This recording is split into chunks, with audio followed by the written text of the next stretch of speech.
എല്ലാ പ്രാവശ്യവും ഞാൻ പെരുന്നാളിന് മൈലാഞ്ചി പാട്ടമൈലാഞ്ചിയാണ് കേട്ടോ ഉണ്ടാക്കി കയ്യിലും നഖത്തിലും ഒക്കെ ഇടുന്നത്. ഈ പ്രാവശ്യം ഞാൻ വ്യത്യസ്തമായിട്ട് നമ്മുടെ ഇല മൈലാഞ്ചി ഇല്ലേ, ഇല അരച്ചിട്ടുള്ള മൈലാഞ്ചിയാണ് ഇടുന്നത്. അതിനകത്ത് 2-3 ഇൻഗ്രീഡിയൻസ് ഞാൻ ആഡ് ചെയ്തിട്ടുണ്ട് കേട്ടോ. അപ്പോൾ ഇതുപോലെ നല്ലതായിട്ട് ചുമക്കാനായിട്ട്. അപ്പോൾ ആ വീഡിയോ ഫുള്ളായിട്ട് കാണുക, സ്കിപ്പ് ചെയ്യാതിരിക്കുക കേട്ടോ. എന്താണെന്ന് വെച്ചാൽ അതിനകത്ത് ചേർക്കുന്ന ഇൻഗ്രീഡിയൻസ് ഉണ്ടെങ്കിൽ നമ്മുടെ മൈലാഞ്ചി നല്ല കട്ട ചുവപ്പായിട്ട് നമുക്ക് കിട്ടും കേട്ടോ. അപ്പോൾ നമുക്ക് നേരെ വീഡിയോയിലേക്ക് പോയാലോ. ഒരു പാത്രം അടുപ്പത്ത് വെച്ചിട്ട് അതിലേക്ക് 2 ടേബിൾ സ്പൂൺ പഞ്ചസാരയും 2 ടേബിൾ സ്പൂൺ തേയിലയും കൂടി ഇട്ടിട്ട് ഒന്ന് ഉരുക്കിയെടുക്കുക കേട്ടോ. പഞ്ചസാര ഒന്ന് അലിഞ്ഞു വരട്ടെ. പഞ്ചസാര അരിഞ്ഞു വരുമ്പോഴത്തേക്കും നമുക്ക് അതിലേക്ക് ഒരു 1/4 ഗ്ലാസ് വെള്ളം ഒഴിച്ചു കൊടുത്തിട്ട് നല്ലതുപോലെ മെൽറ്റാക്കി എടുക്കണം കേട്ടോ. നമുക്ക് ഈ തേയിലയുടെ ഒരു സത്ത് നല്ലതുപോലെ തിളച്ച് കിട്ടണം. അതിന് വേണ്ടിയിട്ടാണ് ആദ്യം തന്നെ പഞ്ചസാര ചെറുതായിട്ടൊന്ന് മെൽറ്റായി വരട്ടെ. അപ്പോഴേക്കും നമുക്ക് ഒരു 1/4 ഗ്ലാസ് വെള്ളം ഒഴിച്ചു കൊടുക്കുക കേട്ടോ. 1/4 ഗ്ലാസ് വെള്ളം കൂടി ഒഴിച്ചു കൊടുത്തതിന് ശേഷം ഇതുപോലെ നല്ലതുപോലെ ഇളക്കി കൊടുക്കുക കേട്ടോ. എന്നിട്ട് നല്ലതുപോലെ വറ്റിച്ചെടുക്കുക.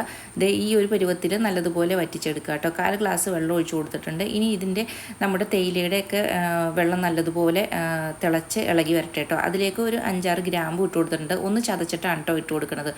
എന്നിട്ട് ഇത് നമുക്ക് ഓഫ് ചെയ്ത് വയ്ക്കുക. ഈ ഒരു പരുവാകുമ്പോൾ നമുക്ക് ഓഫ് ചെയ്ത് വയ്ക്കുക. എന്നിട്ട് നല്ലതുപോലെ ഒന്ന് അരിച്ചെടുക്കുക കേട്ടോ.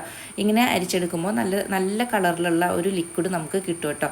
ആ ലിക്വിഡ് ഒഴിച്ചിട്ട് വേണം നമ്മൾ മൈലാഞ്ചി ഇല അരച്ചെടുക്കാനായിട്ട്.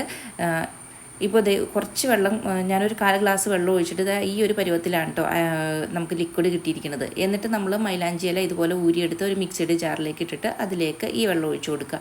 എന്നിട്ട് നമ്മൾ ഇതിലേക്ക് ചേർത്ത് കൊടുക്കുന്നത് ഒരു ചെറിയ കഷ്ണം പുളിയാണ് കേട്ടോ, വാളംപുളിയാണ്. ഒരു ചെറിയ ഉണ്ട വാളംപുളി കൂടി ചേർത്തിട്ട് നല്ലതുപോലെ അരച്ചെടുക്കുക. ഇത്രയും മാത്രമേ ചേർക്കുന്നുള്ളൂ. എന്നിട്ട് നല്ലതുപോലെ അരച്ച് കൊണ്ടുവരാം കേട്ടോ. മിക്സിയിൽ അരച്ചെടുത്താലും നമുക്ക് നല്ലതുപോലെ അരഞ്ഞ് കിട്ടും. മിക്സിയിൽ അരച്ചെടുത്ത് കൊണ്ടുവരാം കേട്ടോ. ഇപ്പം നല്ല ഫൈനായിട്ട് അരച്ചെടുത്തിട്ടുണ്ട്. ഇനി ഇതൊരു പാത്രത്തിലേക്ക് മാറ്റി കൊടുക്കുക കേട്ടോ. പാത്രത്തിലേക്ക് മാറ്റി കൊടുത്തതിന് ശേഷം ഞാനൊരു അരമണിക്കൂർ അവിടെ റെസ്റ്റ് ചെയ്യാനായിട്ട് വയ്ക്കുന്നുണ്ട്. ഒന്ന് അതിൻ്റെ കളറൊക്കെ ഒന്ന് ഇറങ്ങി വരട്ടെ കേട്ടോ. അപ്പോൾ ഒരു അരമണിക്കൂർ ഞാൻ മാറ്റി വയ്ക്കുന്നുണ്ട്. അതിന് ശേഷം വേണം നമുക്ക് നഖത്തിലിടാനായിട്ട്. ഇങ്ങനെ നമ്മൾ മൈലാഞ്ചി അരയ്ക്കുകയാണെങ്കിൽ നല്ല കളറ് കിട്ടും കേട്ടോ. നല്ല ഡാർക്കായിട്ട് നമുക്ക് കളറ് കിട്ടും.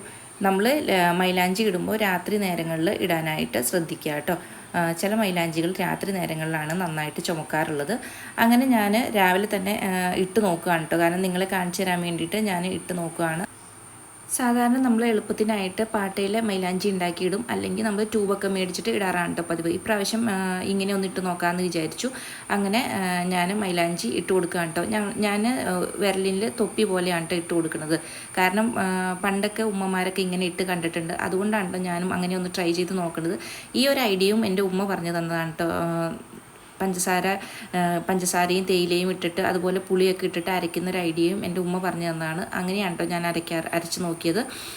അങ്ങനെ ഞാൻ കയ്യിലൊരു തൊപ്പി മാതിരി ഇട്ട് കൊടുക്കുന്നുണ്ട്. അതുപോലെ കൈയുടെ ഉള്ളിൽ ചെറുതായിട്ട് വട്ടം വരച്ച് കൊടുക്കുന്നുണ്ട് കേട്ടോ. എന്തായാലും കുറച്ച് സമയം മാത്രമേ വെക്കാൻ സാധിക്കുകയുള്ളൂ. രാവിലെ പണികളുണ്ട്, അതുപോലെ തന്നെ നമുക്ക് നിസ്കരിക്കാനൊക്കെ ഉള്ളത് കൊണ്ട് തന്നെ കുറച്ച് സമയം മാത്രം വെച്ചതിന് ശേഷം കഴുകി കാണിച്ചു തരാം കേട്ടോ. ഇങ്ങനെ തൊപ്പിയായിട്ടാണ് ഇടുന്നത്. അതുപോലെ തന്നെ ഉള്ളിൽ ഇതുപോലെ വെറുതെ റൗണ്ടിൽ ചെയ്ത് കൊടുക്കുന്നുണ്ട് കേട്ടോ.